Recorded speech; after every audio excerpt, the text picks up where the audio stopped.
ನನ್ನ ಮಗಳಿಗೆ ಅಂದ್ಬಿಟ್ಟು ರಾಗಿ ಸರಿ ಮಾಡ್ತಾ ಇದ್ದೀನಿ. ಅಂದರೆ ರಾಗಿ ಸರಿ ಅಂದರೆ ಬರೀ ಇದು ರಾಗಿ ಅಲ್ಲ, ಎಲ್ಲ ಥರ ಕಾಳು ಡ್ರೈ ಫ್ರೂಟ್ಸ್ನ ಹಾಕಿ ಮಾಡಿರೋಂಥದ್ದು. ಅವಳಿಗೆ ಬ್ರೇಕ್ಫಾಸ್ಟ್ಗೆ ಲೈಟಾಗಿರಲಿ ಅಂತ ಹೇಳಿ ರಾಗಿ ಸರಿನ ಮಾಡ್ಕೊಂಡಿದ್ದೀನಿ. ಕರೆಂಟ್ ಸ್ಟವ್ ಇಲ್ಲೇ ಇತ್ತು ನೋಡಿ, ಆರಾಮಾಗಿ ಮಾಡ್ಕೊಂಡ್ವಿ. ಈಗ ನಮಗೆ ಬ್ರೇಕ್ಫಾಸ್ಟ್ಗೆ ನಾವೇನಾದರೂ ಹೊರಗಡೆ ತಿನ್ಕೊಳ್ಳೋಣ ಅಂದ್ಕೊಂಡಿದ್ವಿ. ಫಸ್ಟ್ ದೇವ್ರ ದರ್ಶನ ಮಾಡಿ ಆಮೇಲಿಂದ. ಹಾಯ್ ಎಲ್ಲರಿಗೂ ನಮಸ್ಕಾರ. ಎಲ್ಲರೂ ಚೆನ್ನಾಗಿದ್ದೀರಾ ಅಂತ ಅನ್ಕೋತೀನಿ. Welcome back to my YouTube channel Kavya Trisha lifestyle. Already time ಬಂದು 8:30 ಆಗಿದೆ. ನಾವೀಗ ದೇವಸ್ಥಾನಕ್ಕೆ ಹೋಗ್ತಾ ಇದ್ದೀವಿ. ನಿಮ್ಮೆಲ್ಲರಿಗೂ ಗೊತ್ತು, ಲಾಸ್ಟ್ ವಿಡಿಯೋದಲ್ಲಿ ನೋಡಿದ್ದೀರಾ. ನಾವು ಇವಾಗ ಬಂದಿರೋದು ಗುರುವಾಯೂರಿಗೆ. ನಾವು ಇವತ್ತು ಕೂಡ ಇಲ್ಲೇ ಸ್ಟೇ ಆಗೋಣ ಅಂತ ಅಂದ್ಕೊಂಡಿದ್ದೀವಿ. ಅಂದರೆ ಈ ದೇವಸ್ಥಾನ ಎಲ್ಲ ಮುಗಿಸಿದಾದ್ಮೇಲೆ ನೆಕ್ಸ್ಟು ಬೇರೆ ಇಲ್ಲಿ ಯಾವ್ದಾದ್ರು ಸುತ್ತಮುತ್ತ ಪ್ಲೇಸಸ್ ಇದ್ದರೆ ನೋಡ್ಕೊಂಡು ಬರೋಣ ಅಂತ ಅಂದ್ಕೊಂಡಿದ್ದೀವಿ. ಸೊ ಈಗ ನಾವು ದೇವಸ್ಥಾನಕ್ಕೆ ಹೋಗ್ತಾ ಇದ್ದೀವಿ. ದೇವಸ್ಥಾನದಲ್ಲಿ ಏನಂದರೆ ಒಳಗಡೆ ಫೋನ್ ಎಂಟ್ರಿ ಇಲ್ಲ. ನಾವು ಫೋನ್ನ ಔಟ್ಸೈಡೇ ಇಟ್ಟು ದೇವಸ್ಥಾನದೊಳಗೆ ಹೋಗ್ಬೇಕಾಗುತ್ತೆ. ಫೋನೆಲ್ಲ ಇಡೋದಕ್ಕೆ ಒಂದು 40 ರೂಪೀಸ್ ಏನೋ ಚಾರ್ಜ್ ಮಾಡ್ತಾರೆ. ನಮ್ಮ ಫೋನ್ ಇಟ್ಟು ನಾವು ದೇವ್ರ ದರ್ಶನ ಎಲ್ಲ ಮಾಡಿಕೊಂಡು ಔಟ್ಸೈಡ್ ಬಂದು ಫೋನ್ನ ಕಲೆಕ್ಟ್ ಮಾಡ್ಕೋಬೇಕಾಗುತ್ತೆ. ಸೊ ಔಟ್ಸೈಡ್ ಎಲ್ಲ ವೀಡಿಯೋ ಮಾಡ್ಬೋದು, ಬಟ್ ದೇವಸ್ಥಾನದೊಳಗೆ ಎಲ್ಲೂ ವೀಡಿಯೋ ಮಾಡೋಕ್ಕಾಗಲ್ಲ. ಸುತ್ತಮುತ್ತ ಎಲ್ಲ ಹೇಗಿದೆ ಜಾಗ ಅನ್ನೋದನ್ನು ಈ ವಿಡಿಯೋದಲ್ಲಿ ನೋಡೋಣ. ರೋಡ್ ಅಂತೂ ಹೈವೇ ಅಂತ ಹೇಳ್ತಾರೆ. ಇಷ್ಟಿಷ್ಟೇ ಚಿಕ್ಕ ರೋಡು ಕೇರಳದಲ್ಲಿ. ಲಾಸ್ಟ್ ನಾವು ವೈನಾಡ್ ಹೋದಾಗ ನಾನು ನೋಡಿದ್ದು ಇಷ್ಟು ಚಿಕ್ಕ ಚಿಕ್ಕ ರೋಡು, ಸೈಡಲ್ಲಿ ಫುಟ್ಪಾತಲ್ಲೇ ಹೋಗ್ತಾ ಇರ್ತಾರೆ, ಬಸ್ಸು ಪಕ್ಕನೇ ಹೋಗ್ತಾ ಇರ್ತಾರೆ. ಹೋಗೋದಕ್ಕೆ ಭಯ ಅನಿಸ್ತಾ ಇರ್ತಾರೆ, ಅದು ಮಗು ಕರ್ಕೊಂಡು ಇಷ್ಟು ಚಿಕ್ಕ ರೋಡಲ್ಲಿ. ನಮಗಂತೂ ನಮ್ಮೂರಲ್ಲೆಲ್ಲನೂ ಇಷ್ಟು ದೊಡ್ಡ ರೋಡ್ ಇದ್ದು ಫುಟ್ಪಾತ್ ಇದ್ರೂ ನಾವು ಹೋಗೋದಕ್ಕೆ ಎಷ್ಟು ಇದು ಮಾಡ್ತೀವಿ. ಬಟ್ ಇಲ್ಲೆಲ್ಲ ಹೈವೇ ಅಂತ ಏನಿದೆ, ಹೈವೇಗಳೇ ಎಷ್ಟು ಚಿಕ್ಕದಾಗಿ ಗಲ್ಲಿಗಳಿರಲ್ವ ಅಷ್ಟು ಚಿಕ್ಕದಾಗಿದೆ. ಸೊ ದೇವಸ್ಥಾನಕ್ಕೆ ಹೋಗೋದಕ್ಕೂ ಕೂಡ ನಾವು ಹಾಗೆ ಹೋಗಬೇಕು. ಹೇಗಿದೆ ರೋಡು ಅಂತ ಅಂದ್ಬಿಟ್ಟು ತೋರಿಸ್ತೀನಿ. ಸೊ ಈಗ ಪವರ್ ಇಲ್ಲ, ಇಲ್ಲಿ ಪವರ್ ಕಟ್ ಆಗಿದೆ, ಜನರೇಟರ್ ಕೂಡ ಇಲ್ಲ.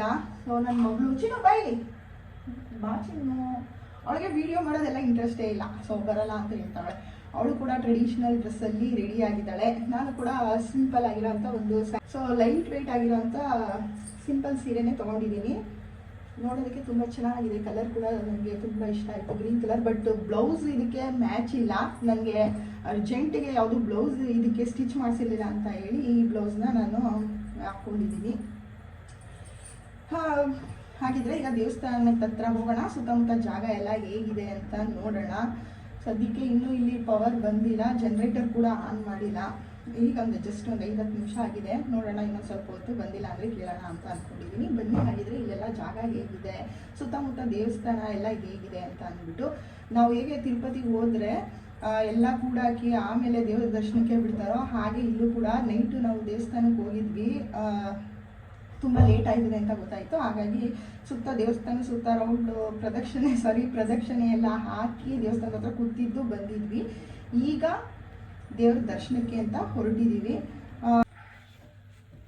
ನಾರ್ಮಲ್ ದರ್ಶನಕ್ಕೆ ಏನಾದರೂ ಹೋಗ್ತೀವಿ ಅಂತ ಅಂದರೆ 1-3 ಅವರ್ಸ್ ಆಗುತ್ತೆ, 3-4 ಅವರ್ಸ್ ಆಗುತ್ತೆ, ಅದು ನೈಟು. ಈಗ ಎಷ್ಟೊತ್ತಾಗುತ್ತೆ ಅಂತ ಗೊತ್ತಿಲ್ಲ, ನಾವಿನ್ನೂ ಹೊರಟಿಲ್ಲ, ಈಗ ಹೋಗಿ ನೋಡಬೇಕು. ಸೊ ನಾರ್ಮಲ್ ದರ್ಶನಕ್ಕೆ ಹೋಗೋದು ಬೇಡ, ಅಂದರೆ ಸ್ಪೆಷಲ್ ದರ್ಶನಕ್ಕೆ ತೊಗೊಳ್ಳೋಣ ಅಂತ ಅಂದ್ಕೊಂಡಿದ್ದೀವಿ ಟಿಕೆಟ್ನ. ಸ್ವಲ್ಪ ಆದಷ್ಟು ಬೇಗ ಬಂದರೆ ಬೇರೆ ಪ್ಲೇಸಸ್ಗೆಲ್ಲ ಹೋಗ್ಬೋದು ಅಂತ ಹೇಳಿ ನಾವು ಬೆಳಗ್ಗೆನೇ ಬೇಗ ಎದ್ದು ಹೋಗಿದ್ರೆ ಬೇಗ ದೇವ್ರ ದರ್ಶನ ಮಾಡ್ಬೋದಾಗಿತ್ತು. ಬಟ್ ನನ್ನ ಮಗಳು ಇನ್ನೂ ಎದ್ದಿರಲಿಲ್ಲ. ಸುಮ್ಮನೆ ನೆನ್ನೆ ಎಲ್ಲ ಟ್ರಾವೆಲ್ ಮಾಡಿ ಸಾಕಾಗಿತ್ತಲ್ವ, ಅದಕ್ಕೆ ನಾವು ಕೂಡ ಲೇಟಾಗಿ ಹೋಗೋಣ ಅಂತ ಅಂದ್ಕೊಂಡು ಸುಮ್ಮನೆ ಆದ್ವಿ. ಈಗ ದೇವಸ್ಥಾನದ ಹತ್ರ ಶಾಪಿಂಗ್ ಎಲ್ಲ ಮಾಡಿಕೊಂಡು ದೇವ್ರ ದರ್ಶನ ಎಲ್ಲ ಮಾಡಿಕೊಂಡು ನೆಕ್ಸ್ಟ್ ಬೇರೆ ಯಾವುದಾದ್ರೂ ಸುತ್ತಮುತ್ತ ಹತ್ರ ಯಾವುದಾದ್ರೂ ಜಾಗ ಇದ್ದರೆ ಈಗ ಸದ್ಯಕ್ಕೆ ಇವತ್ತು ಹೋಗಿ ಮುಗಿಸೋಣ ಅಂತ ಅಂದ್ಕೊಂಡಿದ್ದೀವಿ. ನಾಳೆ ಹೋಗಿರೋದು. ಬನ್ನಿ ಆಗಿದ್ರೆ ಹೋಗ್ತಾ ಇಲ್ಲಿ ಜಾಗಗಳೆಲ್ಲ ಹೇಗಿದೆ ಅಂತ ತೋರಿಸ್ತೀನಿ. ನನ್ನ ಮಗಳು ಕೂಡ ಈಗ ಟ್ರೆಡಿಷ್ನಲ್ ಡ್ರೆಸ್ಸಲ್ಲಿ ನೋಡ್ತಾ ಇರ್ಬೋದು. ಇದು ನನ್ನ ಸಿಸ್ಟರ್ ಮಗು ನಾಮಕರಣದಲ್ಲಿ ಸ್ಟಿಚ್ ಮಾಡಿಸಿದಂಥ ಲಂಗ ಬ್ಲೌಸು.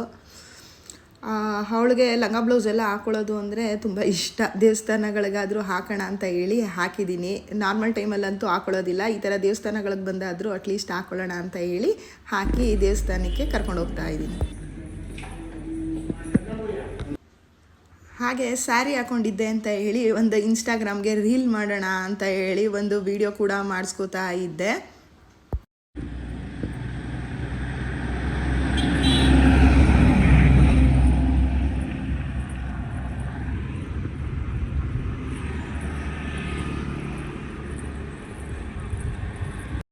ನೋಡಿದ್ರಿ ಅಲ್ವಾ ರೋಡು ಹೇಗಿದೆ ಅಂತ. ನಾನು ಬ್ಯಾಕ್ ಸೈಡ್ ನೋಡ್ತಾ ಇರ್ಬೋದು, ಇದು ಹೈವೇ, ಇಲ್ಲಿನ ಹೈವೇ. ಸೈಡ್ ಇಷ್ಟೇ ಜಾಗ ಇರುತ್ತೆ ನಮಗೆ ಓಡಾಡೋದಕ್ಕೆ. ಎಲ್ಲ ವೆಹಿಕಲ್ಸು ಅಲ್ಲೇ ಓಡಾಡ್ತಾ ಇರುತ್ತೆ. ಕೇರಳದಲ್ಲಿ ಎಷ್ಟು ಚಿಕ್ಕ ಚಿಕ್ಕ ರೋಡು ಅಂತ ನೋಡ್ತಾ ಇರ್ಬೋದು. ಇನ್ನು ಇದು ದೇವಸ್ಥಾನಕ್ಕೆ ಎಂಟ್ರಿ ಆಗ್ತಾ ಇದ್ದಂಗೆ ಇರೋ ಅಂಥ ಒಂದು ಸರ್ಕಲ್ಲು. ನೋಡ್ತಾ ಇರ್ಬೋದು ಸುತ್ತಮುತ್ತ ಎಲ್ಲ ಹೇಗಿದೆ ಅಂತ ಅಂದ್ಬಿಟ್ಟು. ಇನ್ನು ಒಳಗಡೆ ಹೋಗೋಣ ಬನ್ನಿ ದೇವಸ್ಥಾನಕ್ಕೆ.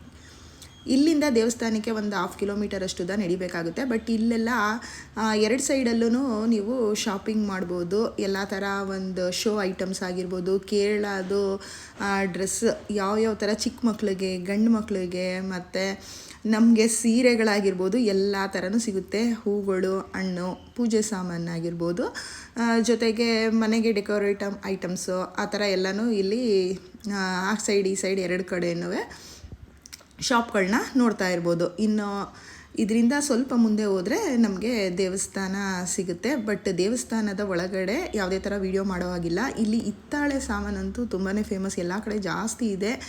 ಇದು ನೋಡ್ತಾ ಇರ್ಬೋದು ದೇವಸ್ಥಾನದ ಎಂಟ್ರೆನ್ಸ್. ಒಳಗಡೆ ವೀಡಿಯೋ ಮಾಡೋ ಹಾಗಿಲ್ಲ, ಹಾಗಾಗಿ ನಾನು ಒಳಗಡೆ ವೀಡಿಯೋ ಮಾಡಿಲ್ಲ. ಇನ್ನು ದೇವಸ್ಥಾನದ ಸುತ್ತಮುತ್ತ ಎಲ್ಲ ಈ ವಿಡಿಯೋದಲ್ಲಿ ನೋಡ್ಬೋದು ನೀವು ಹೇಗಿದೆ ಅಂತ ಅಂದ್ಬಿಟ್ಟು.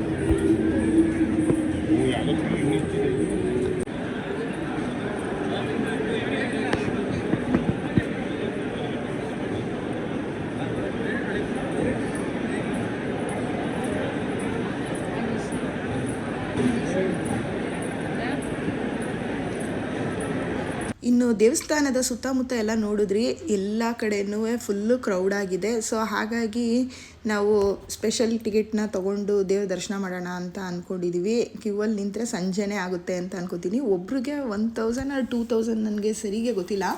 ವಿಡಿಯೋ ಮಾಡಿದ್ದು ತುಂಬ ದಿನ ಆಗಿತ್ತು. ಬಟ್ ಎಷ್ಟಿತ್ತು, 1000 or 2000 ಇತ್ತು ಒಬ್ರಿಗೆ. ಟಿಕೆಟ್ನ ತೊಗೊಂಡು ದೇವ್ರ ದರ್ಶನ ಅಂತೂ ಮಾಡಿಕೊಂಡು ಬಂದ್ವಿ. ಇನ್ನು ಈ ಕ್ಯೂನ ನೋಡ್ತಾ ಇರ್ಬೋದು, ಅದು ಊಟಕ್ಕೆ. ದೇವ್ರ ದರ್ಶನ ಎಲ್ಲ ಆದಮೇಲೆ ಊಟಕ್ಕೆ ನಮ್ಮ ಕೇರಳ ಸ್ಟೈಲಲ್ಲಿ ಊಟ ಕೂಡ ಇಲ್ಲಿ ಇತ್ತು. ಗುರುವಾಯೂರಲ್ಲಿ ಮಾತ್ರ ಊಟ ಇದ್ದಿದ್ದು. ಸೊ ಊಟನ ಮುಗಿಸ್ಕೊಂಡು ನೆಕ್ಸ್ಟು ನೋಡೋಣ ಎಲ್ಲಿಗೆ ಹೋಗೋದು ಅಂತ ಅಂದ್ಕೊಂಡಿದ್ದೀವಿ. ಫಸ್ಟು ದೇವ್ರ ದರ್ಶನ ಮುಗಿಸಿದ್ದಾಯಿತು, ಅನ್ನಪ್ರಸಾದನೂ ಕೂಡ ಆಯಿತು. ಈಗ ರೂಮ್ಗೆ ಹೋಗಿ ಸ್ವಲ್ಪ ಹೊತ್ತು ರಿಲ್ಯಾಕ್ಸ್ ಆಗಿ ನೆಕ್ಸ್ಟು ಬೇರೆ ಕಡೆ ಪ್ಲೇಸ್ಗೆ ಹೋಗೋಣ ಅಂತ ಅಂದ್ಕೊಂಡಿದ್ದೀವಿ.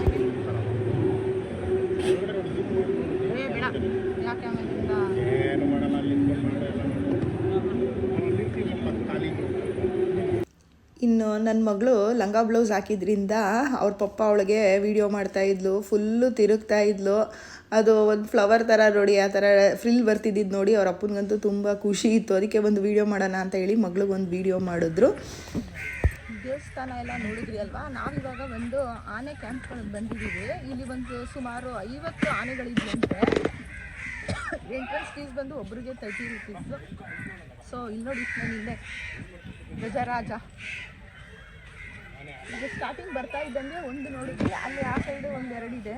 ಬನ್ನಿ ಮುಂದೆ ಹೋಗ್ತಾ ಎಷ್ಟು ಆನೆಗಳಿದೆ, ಮತ್ತು ಇಲ್ಲಿ ಜಾಗ ಹೇಗಿದೆ. ನಾವು ರೂಮಿಂದ ಒಂದು 3 ಕಿಲೋಮೀಟರ್ ಅಷ್ಟೇ ದೂರ. ಇವತ್ತು ವೆದರ್ ಕೂಡ ಫುಲ್ಲು ಬಿಸಿಲು ಇದೆ. ನಮ್ಮೂರಲ್ಲಿ ನೋಡಿದ್ರೆ ಚಳಿ, ಇಲ್ಲಿ ನೋಡಿದ್ರೆ ಫುಲ್ಲು ಸಿಕ್ಕಾಬಟ್ಟೆ ಬಿಸಿಲು ಕೇರಳ ಸೈಡು.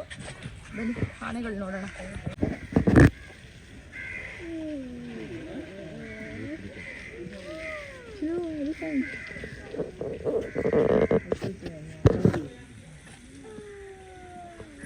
ಚಿನ್ನು ಇಷ್ಟ ಆಯ್ತಾ?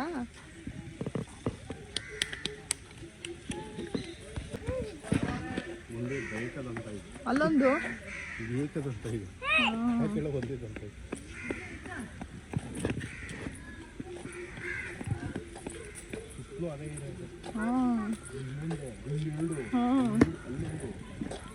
ಆ ಕಡೆ 2.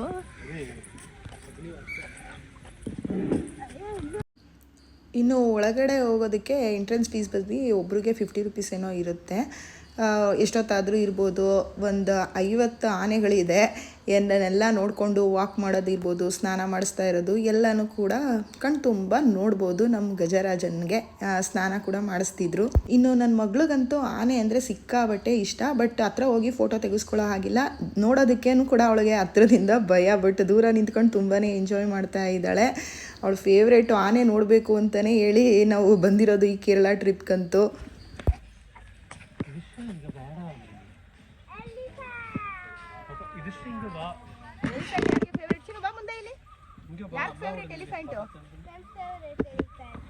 ಅದಕ್ಕೆ ಬಂದಿದ್ದಲ್ವಾ ನೋಡೋಕ್ಕೆ. ಚಿನ್ನ ಆನೆ ಬರ್ತಾಯಿದೆ ನೋಡಲ್ಲಿ. ವಿಡಿಯೋ ಮಾಡಿ ಎತ್ಕೊಳ್ಳಿ ಮಗುನ ಎತ್ಕೊಳ್ಳಿ. ಆನೆ ಪಕ್ಕದಲ್ಲೇ ಬರುವಾಗ ಸ್ವಲ್ಪ ಭಯ ಆಗಿತ್ತು, ಹಾಗಾಗಿ ನಿಮ್ಮ ಮಗುನ ಇಟ್ಕೊಳ್ಳಿ ಅಂತಿದ್ದೆ. ಅವಳಿಗೆ ಗೊತ್ತಾಗಲ್ಲ, ಮುಂದೆ ಹೋಗ್ಬಿಡ್ತಾಳೆ ಅಂತ ಭಯ. ಪಕ್ಕದಲ್ಲೇ ಹೋಗ್ತಿತ್ತಲ್ವಾ, ಹಾಗಾಗಿ ನೋಡಿದ್ರಿ ಅಲ್ವಾ, ಸುಮಾರು ಒಂದು 45-50 ಆನೆಗಳು ಒಟ್ಟಿಗೆ ಇದೆ. ಅಂದ್ರೆ ಎಲ್ಲ ಒಂದೇ ಕಡೆ ಇರಲ್ಲ, ಮಾವುತರು ಅವ್ರವ್ರದ ಆನೆಗಳನ್ನ ಸಪ್ರೇಟ್ ಆಗಿದೆ. ಅಂದ್ರೆ ಒಂದೇ ಈ ಫಾರೆಸ್ಟ್ ಅಲ್ಲಿ ಎಲ್ಲಾನು ಕೂಡ ಇದೆ. ಸ್ನಾನ ಮಾಡಿಸ್ತಿರೋದು, ವಾಕಿಂಗ್ ಕರ್ಕೊಂಡು ಹೋಗ್ತಿರೋದು, ಅದಕ್ಕೆ ಊಟ ಮಾಡ್ತಿರೋದು ಎಲ್ಲಾನು ಇಲ್ಲೇ ಹೋಗ್ಬಿಡ್ಬೋದು. ನಮ್ಮ ದಸರಾದಲ್ಲಿ ಒಂದು 10-15 ಆನೆ ನೋಡ್ತಿದ್ವಿ, ಬಟ್ ಇಲ್ಲಿ ಒಂದೇ ಸಲ 40-50 ಆನೆನ ನೋಡಿದ್ವಿ. ನಾವು ನಮ್ಮ ಮೈಸೂರು ದಸರಾದಲ್ಲಿ ಒಂದು 12 ಆನೆ ನೋಡ್ತಿದ್ವಿ, 12-13 ಆನೆ ಡೈಲಿ ವಾಕಿಂಗ್ ಕರ್ಕೊಂಡು ಹೋಗ್ತಿರ್ತಾರಲ್ಲ, ಆವಾಗ ಹತ್ರದಲ್ಲೇ ನೋಡ್ತಾ ಇದ್ವಿ. ಅದು ಬಿಟ್ಟರೆ ಇಷ್ಟು ಹತ್ರದಲ್ಲಿ ಒಟ್ಟಿಗೆ 40-50 ಆನೆ ನೋಡ್ತಿರೋದು ಇದೇ ಜಾಗ. ಇದೆ ಯಾವ ಜಾಗ ಇದೆ ಹೆಸರೇನು? ಎಲಿಫೆಂಟ್ ಕ್ಯಾಂಪ್ ಅಂತ. ಆನೆ ಕೋಟೈ ಅಂತ. ಆನೆ ಕೋಟೆ ಮಲಯಾಳಿ. ಜಾಗ ಚೆನ್ನಾಗೈತೆ ನೋಡಿ. ನನ್ನ ಮಗಳಿಗಂತೂ ಆನೆ ಅಂದರೆ ಫೇವ್ರೇಟು. ಆಯ್ತು, ಆನೆ ಅಂದರೆ ನೋಡಿ ಇಷ್ಟ ಆಯ್ತಾ? ಆನೆ ರೈಡ್ ಮಾಡ್ತೀಯಾ? ಆನೆ ರೈಡ್ ಎಲ್ಲ ಏನಿಲ್ಲ ಅಲ್ವಾ? ಆನೆ ರೈಡ್ ಎಲ್ಲ ಏನಿಲ್ಲ, ಬರೀ ನೋಡೋಕ್ಕಷ್ಟೇ. ಆನೆ ರೈಡ್ ಎಲ್ಲ ಏನಿಲ್ಲ. ಇದು ದೇವಸ್ಥಾನದವ್ರದ್ದು. ದೇವಸ್ಥಾನದಲ್ಲಿ ಯಾವುದೇ ಥರ ಫಂಕ್ಷನ್ನು, ದೇವ್ರದ್ದು ಕಾರ್ಯಗಳು ಏನೇನೆಲ್ಲ ಮಾಡ್ತಾರೋ ಅದಕ್ಕೆಲ್ಲನೂ ಈ ಆನೆನ ಉಪಯೋಗಿಸ್ತಾರೆ. ಬಟ್ ಸಾಕ್ತಾ ಇರೋದು ಇಲ್ಲಿ, ದೇವಸ್ಥಾನ ಇರೋದು ಇಲ್ಲಿಂದ ಒಂದು 3-4 ಕಿಲೋಮೀಟ್ರ್ ದೂರದಲ್ಲಿ. ಏನೇ ಒಂದು ಹಬ್ಬ ಹಾಗೆ ನಮಗೇನಾದರೂ ಆನೆ ಬಾಲದ್ದು ರಿಂಗ್ ಹಾಕೊಳ್ಳೋದು ಕೇಳಿರ್ತೀವಲ್ವಾ, ಆನೆ ಬಾಲದ್ದು ರಿಂಗ್ ಏನಾದರೂ ಬೇಕು ಅಂದರೆ ಈ ಜಾಗದಲ್ಲಿ ಬಂದಾಗ ಇಲ್ಲಿ ಆನೆಗಳದ್ದು ಮಾವುತಗಳು ಏನಿರ್ತಾರೆ ಅವ್ರನ್ನ ಕೇಳಿದ್ರೆ ಒಂದು ರಿಂಗಿಗಾಗಷ್ಟು ಕೊಡ್ತಾರೆ. ಅದಕ್ಕೆ ಇಷ್ಟು ಚಾರ್ಜ್ ಅಂತ ಮಾಡ್ತಾರಂತೆ. ನಮಗೆ ಕೇಳಿದ್ರೆ ಬೇಕಾ ಅಂತ ಹೇಳ್ಬಿಟ್ಟು ಆಲ್ರೆಡಿ ನನ್ನ ಹತ್ರ ಇತ್ತು ರಿಂಗು, ಅದಕ್ಕೆ ನಾನು ತೊಗೊಂಡಿಲ್ಲ. ನೀವು ಯಾರಾದರೂ ತೊಗೋತೀನಿ ಅಂದರೆ ಇಲ್ಲಿ ಮಾವುತ ಇರ್ತಾರಲ್ಲ ಅವ್ರನ್ನ ಕೇಳಿ ತಗೋಬೋದು. ಯಾವುದೋ ಒಂದು ಕಲ್ಯಾಣಿ ಬೇರೆ ಇದೆ ಅಲ್ವಾ? ಅದು ಪಾಚಿ ಅಲ್ಲ, ಆನೆಗಳಿಗೆ ಏನಿಕೋ ಕ್ಲೀನ್ ಮಾಡೋಕ್ಕಿರ್ಬೇಕು ಅಂತ ಅನಿಸ್ತದೆ. ಇಲ್ಲಿ ನೋಡಿ, ಅಪ್ಪ ಮಗಳು ಆನೆ ಮೇಲೆ ಅಂಬಾರಿ. ಚಿನ್ನು ಇಲ್ಲಿ ಆನೆ ಮೇಲೆ ಅಂಬಾರಿ ಹೋಗ್ತಾ ಇದೆ ಆನೆ ಜೊತೆಗೆ. ಇದಾಗಿತ್ತು ನಮ್ಮ ಇವತ್ತಿನ ವಿಡಿಯೋ. ನಿಮ್ಮೆಲ್ಲರಿಗೂ ಇಷ್ಟ ಆಯಿತು ಅಂತ ತಿಳ್ಕೊತೀನಿ. ಇಷ್ಟ ಆಗಿದ್ರೆ ಲೈಕ್ ಮಾಡಿ, ಶೇರ್ ಮಾಡಿ. ಇನ್ನೂ ನನ್ನ ಚಾನಲ್ಗೆ ಸಬ್ಸ್ಕ್ರೈಬ್ ಆಗಿಲ್ಲ ಅಂದರೆ ಪ್ಲೀಸ್ ಈಗಲೇ ಸಬ್ಸ್ಕ್ರೈಬ್ ಮಾಡ್ಕೊಳ್ಳಿ. ಮತ್ತೊಂದು ಹೊಸ ವಿಡಿಯೋದಲ್ಲಿ ಸಿಗ್ತೀನಿ. ಅಲ್ಲಿವರೆಗೂ ಎಲ್ಲರೂ ಹ್ಯಾಪಿಯಾಗಿರಿ ಅಂತ ಹೇಳ್ತಾ ಬಾಯ್. ಮತ್ತೆ ನೆಕ್ಸ್ಟು ಯಾವ ಜಾಗಕ್ಕೆ ಹೋಗ್ತೀವಿ ಅನ್ನೋದನ್ನು ನೆಕ್ಸ್ಟ್ ಬ್ಲಾಗಲ್ಲಿ ಆದಷ್ಟು ಬೇಗ ಶೇರ್ ಮಾಡ್ತೀನಿ.